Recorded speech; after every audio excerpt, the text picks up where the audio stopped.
ပထီကန်အားသွင်းမြန်မာကြိုက်ပါတယ်ဆိုတဲ့ Vivo fan တွေအတွက် V50 လိုက်ကြောင်းပြပြမယ်ဒီဖုန်းမှာ6500 mAh Blue Box ဘက်ထရီပါတယ်ရှေ့ဗီဒီယိုမှာဒီကောင်အောင်တော့ဘက်ထရီဘယ်လောက်ထိခံလဲဆိုတော့ကျွန်တော်ကိုယ်တိုင်စမ်းပြခဲ့ပြီresult အရာ 45% ကျန်တယ်ဆိုတော့ဒါတော်တော်အားရဖို့ကောင်းတယ် impressive ဖြစ်ဖို့ကောင်းတယ်အသစ်မို့ဒီလောက်ခံတာလားရေရှည်မှာရောအဆင်ပြေပါမလားဆိုစိတ်မပူနဲ့ဘာလို့လဲဆိုတော့ 5 year ဘက်ထရီ head ရအောင်ဒီဘောကလုပ်ပေးထားလို့ပါနောက်ပြီးတော့အများအသင်းစနစ်ကလည်း90 watt flash charge နဲ့ဆိုတော့အချိန်အများကြီးပေးရမလို့ကျွန်တော်အိပ်ရထားမျက်နှာတင်နေတုံးလေးတွင်ထားမလားအဲဒါမှမဟုတ်မနှက်စာစားနေတုံးလေးတွင်ထားမလားအဲ့လိုမျိုးအချိန်ခဏလောက်ပေးလိုက်ရုံနဲ့ပေါ့နော်တနည်းကုန်3နိုင်တဲ့ဘက်ထရီလိုက်ကိုပေးနိုင်တယ်ပေါ့ဗျာဆိုတော့ပထီခံပြီးအားသွင်းမြန်မာကြိုက်ပါတယ်ဆိုတော့ Vivo fan တွေတဲ့ဒီ V50 လိုက်ကတင့်တော်ရလို့ပြောရမယ်ဒီဇိုင်းဘက်မှာအရင် V40 လိုက်နဲ့ရှင်ဒီကောင်ပိုကြည့်ကောင်းလာတယ်ဝိတ်က196တန်းတိကနက်က 7.79mm ဆိုတော့6500 mAh ဘက်ထရီပါနေပြီမဲ့လေပေါ့နော်မထူဘူးမလေးဘူးအဲ့ဒါလည်း Blue Box နည်းပညာကြောင့်ဖြစ်မယ်ပေါ့နော်ကာလာတွေနဲ့ဆိုရင် Titanium ကို Phantom Black နဲ့ Fantasy Purple ဆိုပြီးတော့သုံးပြီးရေးလဲရမယ်မိန်းကလေးဆိုရင်တော့ Fantasy Purple လေးနဲ့လိုက်တယ် Display ဘက်မှာတော့ထူးထူးပြောနေကြရမလို့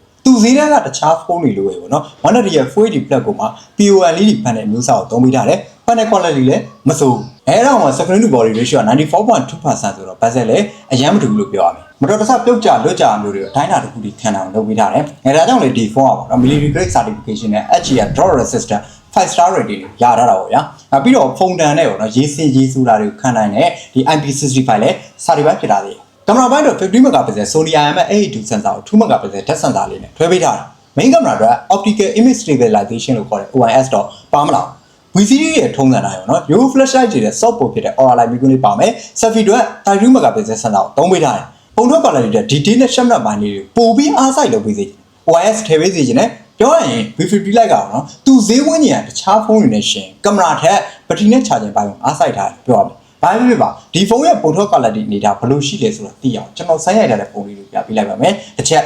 show ကြည့်လိုက်ကြပါဦး။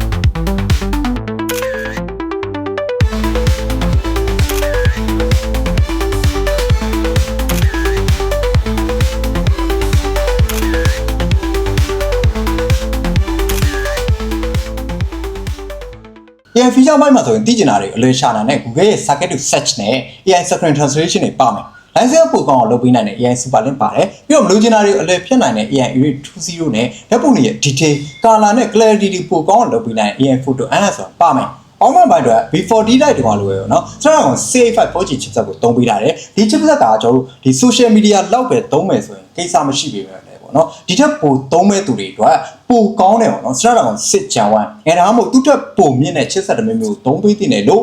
မြင်တယ် Right storage 256GB ပါ 400% အတန်ချဲ့နိုင်တဲ့ USB speaker တွေပါမယ် operating system ပိုင်းနဲ့ Frontal OS 15နဲ့တူပေါ့နော်လာပေါင်း90တိ smooth ဖြစ်နဲ့သုံးတာအောင်လုပ်ပေးထားတယ်လို့ Vivo ကပြောတယ်အဲလောက်ဆိုရင်တော့ Vivo V50 Lite ရဲ့အကြောင်းကိုတော်တော်များများသိသွားကြမယ်တင်ပါတယ် conclusion နဲ့လည်းပြောရမယ်ဆိုတော့เนาะကျွန်တော် intro မှာပြောခဲ့သလိုပဲပေါ့နော်ဒီဖုန်းက